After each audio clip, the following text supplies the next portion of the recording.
문재인 정부가 사실 이 책임 떠넘기기, 그 다음에 이 어떤 문제가 생기면은 넉정 대응 이런 것들이 점점 더 지금 커지고 있습니다. 여러분 지금 어떻습니까? 오늘만 하더라도 BMW 그 차가 네. 2대가 불탔다고 합니다. 그러니까 지금 금년에 지금 30여 대가 지금 불탔다고 하는데 그렇게 많은 사고가 날 때까지 지금 정부가 아무런 조치를 안 내놨습니다, 지금.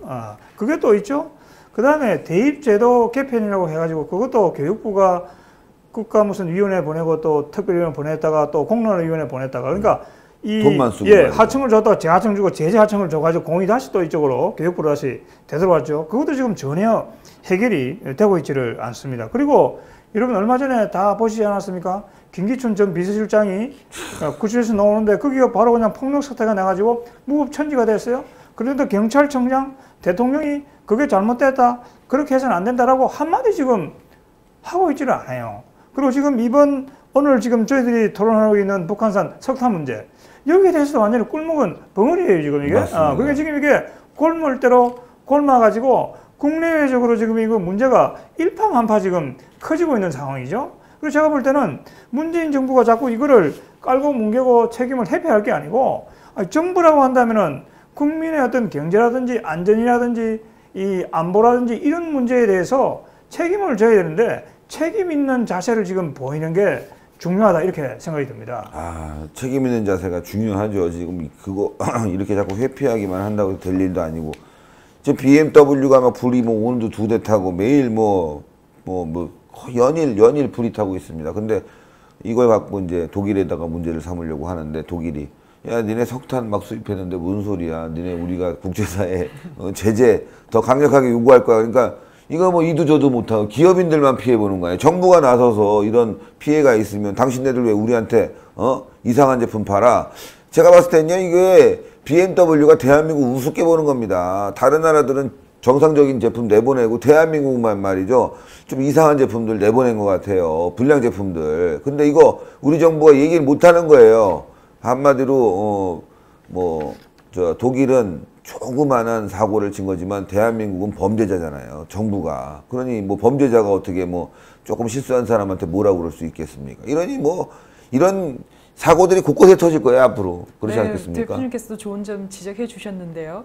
그러니까 그 국제사회에 있어서 뭐 국제사회가 워낙 이제 불평등하고 국제사회는 정말 어떻게 보면은 뭐 그 국익을 중심으로 철저하게 그런 뭐 이렇게 뭐 어떻게 보면은 굉장히 좀 살벌하다고 느껴질 정도로 국가들이 이제 경쟁하는 체제이지 않겠습니까? 그렇죠. 그러한 체제 속에서 국가들이 이제 뭐 경제적인 이익이라든지 여러 가지 국가적인 이익이라는 것은 뭐 국가에 따라 다를 수 있겠지만은 그래도 이제 공통적으로 이제 국가의 위신이라든지 체면이라는 게 있습니다. 경제적인 적으로는 직접적으로 우리가 이득을 보지 못하지만은 국제적으로 위신이 손상이 되거나 국제적으로 이렇게 체면이 깎이는 일은 국가들이 하지 않습니다. 그렇지만 지금 이제 우리가 이 대북 제재에 있어서 정말 이제 국제적으로 책임을 면키 어려운 이러한 상황이 되었을 때 과연 이제 앞으로 우리가 그런 뭐 경제적인 조약뿐만 아니라 앞으로는 얼마나 많은 국제적인 조약, 협약, 뭐 국가 혼자 이렇게 여러 가지 활동을 할 수 없는 그런 시대가 왔지 않겠습니까? 이 국가 위신이 무너진 상황에서 어떻게 국제사회에서의 한국의 입지를 다시 세울 것인지 뭐 잘 아시다시피 개인적인 신용도 쌓기는 굉장히 어렵지만은 이 신용이 한번 무너지기 시작하면은 뭐 돌이킬 수 없는 피해가 나올 것이라는 거는 짐작할 수 있는 상황이고요. 그렇죠. 지금 우리나라가 그래도 1948년 건국 이후에 계속 이제 전 세계적으로 유례가 드물게 민주화도 이루고 산업화도 이루고 전 세계가 놀랄 정도의 그런 경제적인 발전도 이루고 뭐 국제적인 행사라든지 하나도 국제적으로 볼 때 손색이 없이 잘 치러내지 않겠습니까? 그래서 경제적인 발전뿐만 아니라 이렇게 한국이라고 하면 메이드 인 코리아라든지 한류 이런 것에 대한 그런 우리 국민들 모두가 힘을 합해서 여기까지의 한국에 대한 국제적인 이미지를 굉장히 좋게 쌓아왔습니다. 그렇지만 지금 대표님 말씀하신 대로 사실 그 BMW 차량 화재 사건이 왜 우리나라만 발생을 하는 걸까요? 이런 부분을 보나 또는 우리나라에만 그런 이제 좀平等하지 못한 대우를 하는 그런 국제적인 그런 사례를 볼 때 이 부분에 대해서는 우리가 국가적인 위신이 상당 부분 이제 추락을 하고 있다라는 이제 그런 뭐 상황을 짐작해 볼 수 있겠습니다. 네, 정말 그런 것 같습니다. 국제적인 위신이 완전히 추락했습니다. BMW는 30몇 대가 불탔는데 지금 대한민국은 그냥 수만 대가 불타고 있어도 뭐 정신 못 차리는 상황이죠. 자, 지금 말이죠. 이런 그 미국 제재, 유엔 제재에 대해서 우리 정부가 이렇게 미온적으로 북한에 대하고 우리가 앞장서서 대북 제재를 어겨가는 것. 이게 큰 틀에서 보면은 지금 대한민국이 국제사회로부터 좀 벗어나서 중국의 영향권 안에 들어가서 중국과 함께 이 미중 전쟁에 끼어들어서 중국 편에 선 거 아니냐. 중국도 계속 지금 제재 위반을 하고 있는데 오늘도 지금 방금 전에 뜬 뉴스입니다.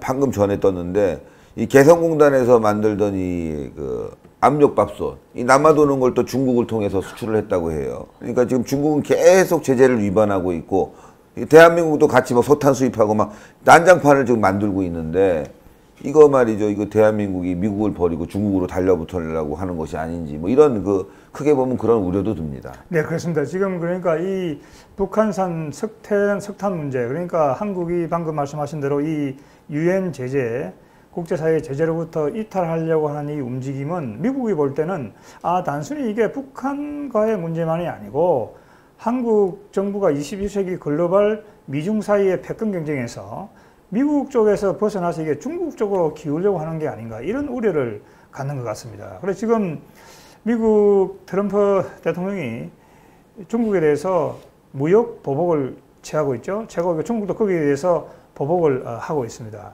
지금 미중 간의 이 무역 전쟁이라고 하는 것은 바로 21세기 미중 패권 경쟁과 연결되어 있고 그것은 경제 문제로 끝나지 않고 군사 안보 질서와 지금 밀접하게 연관이 되어 있는 것이죠. 그러니까 그것은 북핵 문제와 지금 연관이 되어 있는 것이고 동북아 지역 전체에 이 문제하고 지금 다 연관이 되어 있는 것입니다. 그렇기 때문에 이 북한산 석탄 문제는 그 자체에서도 중요하지만 그것이 가져올 효과는 미국이 볼 때는 이것은 미중 사이에서 한국이 지금 이 중간자 역할을 하면서 이 중국 쪽으로 약간 기울려고 하는 거 아닌가 이런 생각을 하고 있는 것 같습니다. 그런데 그런 걸 아마 제가 볼 때 미국이 받아들이기는 어려울 것 같아요. 미국이 지금 48년 대한민국이 건국되고 난 이후, 그 다음에 6.25 전쟁 이후 여기에 한미동맹을 통해서 주한미군을 주둔을 시켜가지고 안보의 어떤 우산을 제공해가지고 대한민국이 오늘날 이렇게 경제발전을 이룩했습니다.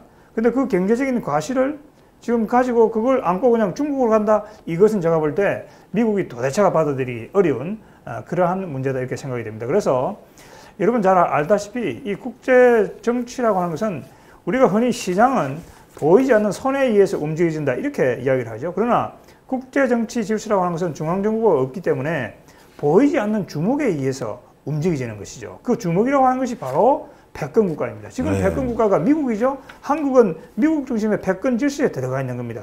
그런데 그 질서에서 경제 번영을 하고 민주적인 발전을 이룩한 대한민국이 거기서 탈퇴를 한다? 그럼 거기 보이지 않는 주목이 대한민국을 그대로 내버려 두겠습니까? 안 내버려 두죠. 제가 볼 때는 그렇지 않을 것 같아요. 그래서 이 북한산 이 석탄 문제를 바라보면서 이 문재인 정부의 많은 어떤 그 정책 결정자들 머리에는 이 국제 정치적인 사고가 완전히 빠져 있는 것 같아요. 그래서 제가 볼 때 이 북한산 석탄 문제를 계기로 해가지고 이 문재인 정부가 조금 더 국제 정치 현실이 얼마나 냉엄한 것이고 여기서 한 발짝을 잘못 펴졌을 때는 바로 국가가 낭떠지로 떨어진다. 그런 예가 많았다라는 걸 조금 경각심을 가지고 냉정하게 바라보려고 해야 이런 생각이 듭니다. 예, 그러네요. 진짜 냉정하게 생각해야 되는데 이 정부는 냉정하기는커녕 지금 아주 열정을 갖고 있습니다. 북한에 대한. 그러다 보니 말이죠. 국민만 피해를 볼 것 같습니다. 우리 국민들 이제 앞으로 말이죠. 경제 어려워지면 어떻게 이 난국을 헤쳐갈지 참 걱정이 정말 앞섭니다. 자, 이제 마지막으로요. 우리 실장님부터 정리 부탁드리겠습니다. 지금 그 한국 정부에서 변명하거나 해명하는 사항을 보면 마치 유엔의 사정을 전혀 모르는 듯한 그런 인상을 주기에 충분합니다. 뭐 그런 지금 이제 그 유엔 한국 대표부가 있지 않습니까? 반기문 총장 때는 유엔에 근무하는 한국인 숫자가 거의 뭐 500명에 육박할 정도로 많은 그 숫자의 한국인들이 근무를 했었고 현재에도 약 400명에 달하는 그런 한국인들이 근무를 하고 유엔 사정을 충분히 정부에서도 알고 있을 겁니다. 그 이제 국제적인 뭐 이런 흐름이라든가요. 그렇지만 이러한 부분에 대해서 그 정부 차원에서 약간의 이제 무지한 듯한 그런 반응을 보이고 그렇게 될 경우에 결국은 이제 국민들에게 피해가 갈 상황이고 이런 상황에서 과연 정부를 견제하고 정부의 이러한 행위에 대해서 지적을 할 수 있는 게 국회이지 않겠습니까? 유감스럽게도 지금 여당에서는 일체 이러한 북한 석탄 문제에 대해서 뭐 언급을 하지 않고 있고 야당의 의원 몇 분이 이제 질의를 하고 또 자료를 요구하지 않겠습니까? 이렇게 산발적으로 할 게 아니라 이 부분은 뭐 국회야말로 합법적으로 우리가 할 수 있는 국정조사를 통해서 지금이라도 한국 정부가 오히려 떳떳이 밝혀내는 게 국제적으로도 오해도 없애고 사실 뭐 여러 가지 이제 그런 그 사건의 경과를 담백하게 전공법으로 드러냈을 경우에 그 유엔이 볼 때도 이러한 사항을 참작을 해서 그 제재 조치에 대해서 후속 결정을 할 수 있겠습니다. 그래서 지금이라도